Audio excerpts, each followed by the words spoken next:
So I've got this last example for you, and I call it the borderline evil example, simply because you got to square, and then you got to square again. So it can be a little confusing. Let's see what it's all about. So again, I got radicals on both sides of the equation. All right, and I'm not going to write out every step as I've got it typed out already, but I'm gonna. If you're at this level already, then you can probably tell some of the things that I'm already doing. So work hard. Square root of x plus 1 equals the square root of 6x minus 6. Start by squaring. So I'm going to square both sides. All right, so here I am. All right, so I square both. Square both sides. Excellent. All right, now right here, the right side, you can tell, well, it's an expression with under a radical, so the square and the radical cancel out. So I'm just going to be left with 6x minus 6. Right side is easy.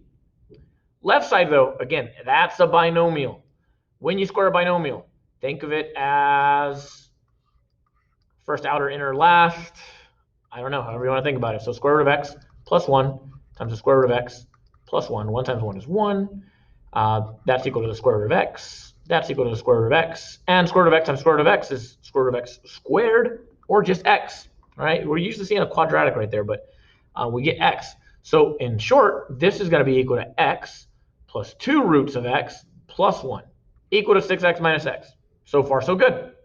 All right, now I'm going to do a little bit of algebra. I'm going to move x and 1 over here to the right side. So I take away x, that leaves me with 5x on the right side, and I take away 1, which leaves me with minus 7.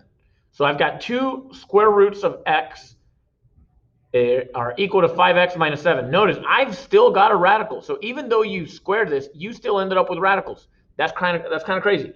So what I got to do, I got to square again. So here we go.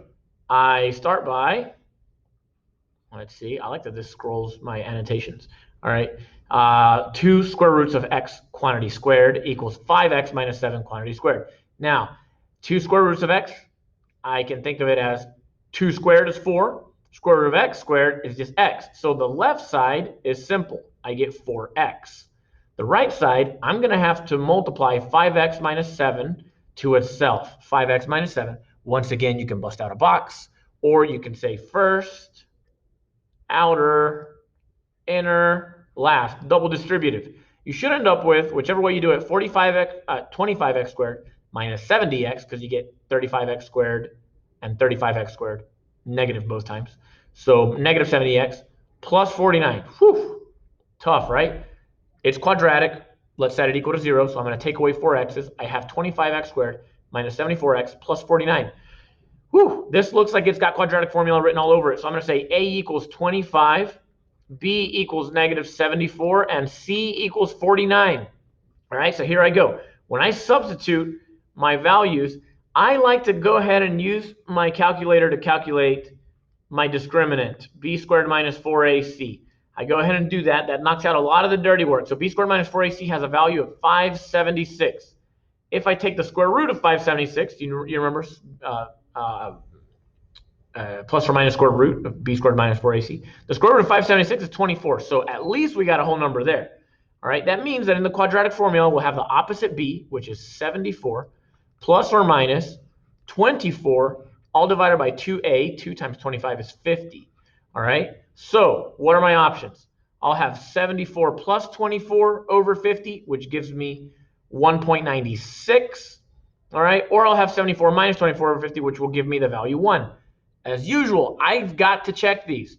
All right, so I'm going to start by checking the value 1. Square root of 1 plus 1 is 2.